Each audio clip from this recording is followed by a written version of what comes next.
گدھے کے چہرے کے ساتھ بدل دے گا۔ اور مشکاہ شریف میں یہ روایت جب نقل کی نا امام صاحب نے، تو حاشیے میں انہوں نے ایک واقعہ لکھا بغداد کا۔ وہ کہتے ہیں بغداد میں ایک عالم تھے جو درس حدیث دیا کرتے تھے پردے کے پیچھے سے۔ وہ کہتے ہیں پردے کے پیچھے سے درس حدیث دیا کرتے تھے۔ شاگردوں نے خواہش تھی استاد کو دیکھنے کی کہ استاد ہمارے سامنے نہیں آتے۔ جب یہ روایت استاد نے پڑھائی تو ایک شاگرد نے کہا، امام صاحب کیا یہ سچ میں اس کا چہرہ گدھے کے چہرے کے ساتھ اللہ بدل دیتے ہیں یا اس کا کوئی اور مفہوم ہے؟ امام صاحب نے کہا، بعض لوگ اس کا اور مفہوم بیان کرتے ہیں کہ اللہ اس کی عقل کو لے جاتا ہے، وہ پاگل ہو جاتا ہے، یا اس کی عقل گدھے جیسی ہو جاتی ہے، فلاں فلاں۔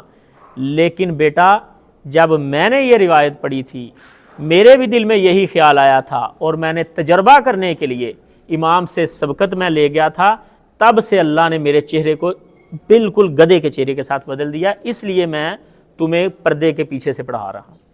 یہ واقعہ مشکاہ شریف کے حاشیے میں لکھا ہوا ہے اس روایت کے بعد۔ اتنا سخت گناہ ہے، اس سے ہمیشہ بچنا چاہیے۔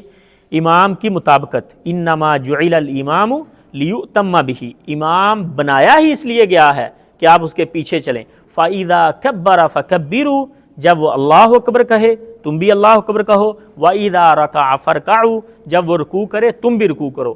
اب مخالفت دونوں طرح ہوتی ہے۔ ایک مخالفت وہ جس کا آپ نے ذکر کر دیا کہ امام سے آگے بڑھ جانا، اس کی بھی بہت سختی ہے۔ دوسری مخالفت یہ ہے کہ امام صاحب سجدے میں چلے جائیں اور ہم اپنی جگہ پہ بیٹھے ہیں، اپنی تسبیحات مکمل کر رہے ہیں۔ جب ہم امام کے پیچھے تو ہم اپنے آپ کو سرنڈر کر چکے ہیں امام کے۔